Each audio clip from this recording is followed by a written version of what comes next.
Am I wrong about this? And by the way, welcome. It is Hump Day, and it is Wednesday, Hump Day, and I've got my Colts shirt on, and I'm going to tell you why coming up here in a minute. So I hope everybody is having a wonderful morning. Get your coffee, sit back, relax, and enjoy all of this. Ladies and gentlemen, am I wrong about this? When the world a few years ago lost their mind over some screaming, maniacal 14-year-old named Greta Thunberg, I got to tell you, I didn't give two blanks.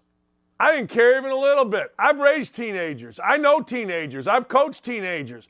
There isn't anything interesting a single teenager can ever say to me. I go, okay, good, goodbye. And this isn't since I've become an old curmudgeon. This is like when I was a teenager. I was an old head. I knew that teenagers were idiots. I knew that teenagers didn't know their backside from third base. So I've never understood, never will understand the infatuation for some little girl screaming because she's terrified about climate change. Hey, read a book. Play with a doll. Go play sports. I don't care. I don't get you people. Well, Greta Thunberg, what? She's 12 years old, 19 years old now. It's all a bunch of nonsense. That's how I feel. You may feel differently, but I'm not here to tiptoe around your feelings. But Greta Thunberg, whatever this is, whoever this is, but this, when I say whatever, I say it because this is a media creation. Nothing more. Oh my God, a 14-year-old is scared of climate change. Go outside and play. Shut up. I don't know. When my kids were idiots, and that's an idiotic thing, I just go, nose in the corner. No, nose in the corner until I come talk to you. Nose in the corner. Get out. Well, yesterday, or the day before, Greta Thunberg, because once you get a taste, once you're a little 14-year-old and you get a taste, and now you're, blah, blah, blah, blah, blah, you've got to figure out a way to stay in the public eye, or else you end up like Danny Bonaducci. And nobody wants to end up like Danny Bonaducci, although I will say Danny Bonaducci, last time I saw, he was ripped. If you don't know who Danny Bonaducci is, look him up. But anyway, so Greta Thunberg fakes being arrested yesterday. Why? Well, because she got addicted to fame. She got addicted to her little world of, oh my God, it's Greta Thunberg. So let's look at a little video of Greta Thunberg deciding, well, Greta Thunberg is going to go ahead and get Greta Thunberg arrested. You also want those for you? Why would we care? Wie sieht's denn aus mit der Badstraße?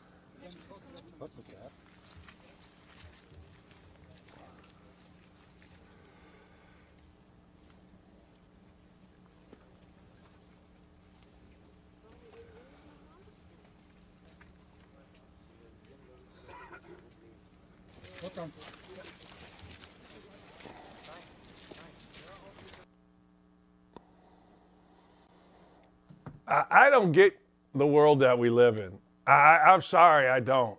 And by the way, hello, YouTube chat. I'll be joining you here for most of the show. I don't get the world we live in.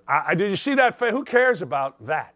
No experience, no nothing. The girl hadn't done nothing but cry in her bed about climate change. What? What are we doing? Now, I wish this was a call-in show. I would love to have, because there's got to be somebody crazy out there that says, well, you know, Greta Thunberg is really, she's such an important person. No, she's not. No, go away. Go the hell away. I got another thing, and we're going to talk about this coming up here in a little bit. Last night, well, we're going to talk about this. Why the war on women? Where is Nancy Amore, Christine Brennan, Mary Kay Cabot? We're going to talk about what a school in Massachusetts, same county that has Harvard and the rest of the liberal crazy people. We're going to talk about what they are doing. Jim Banks is going to join us. Grayson Weir from OutKick is going to join us. We got a monster, absolute monster for you. We think Live Golf has found a television partner, but it's not what you think. I will get into that coming up here in a minute. But first, ladies and gentlemen, my beloved Colts and your beloved team. 5 of us with our teams are going through the interview process of head coaches. Now, you got to go through the sham thing of the Rooney Rule. So you got to act like you're going to hire people that you're not going to hire. Okay? You got to interview minority candidates. And it's great for a few reasons. One, I mean, look at the owners of the NFL. I mean, be honest. A bunch of old white dudes. A couple others mixed in there. They're going to hire their own. We know that. So it at least forces you to interview and learn about others. It gives minority candidates the opportunity to interview. But what is an interview? What is an NFL interview? Is it picking up the phone and saying, hey, D'Amico Ryans, I love you, man. How you doing? Good. Give me your philosophy on if you were the defensive coordinator on the Colts. And then you hang up. Is that an interview?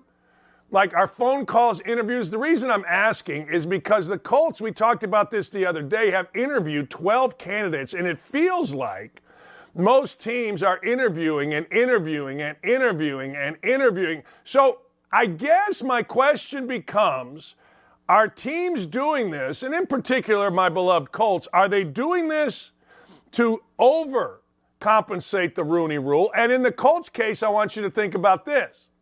I want you to think about the fact that when the Colts hired Jeff Saturday, everybody lost their mind because the Colts didn't follow the Rooney Rule per se, except they did.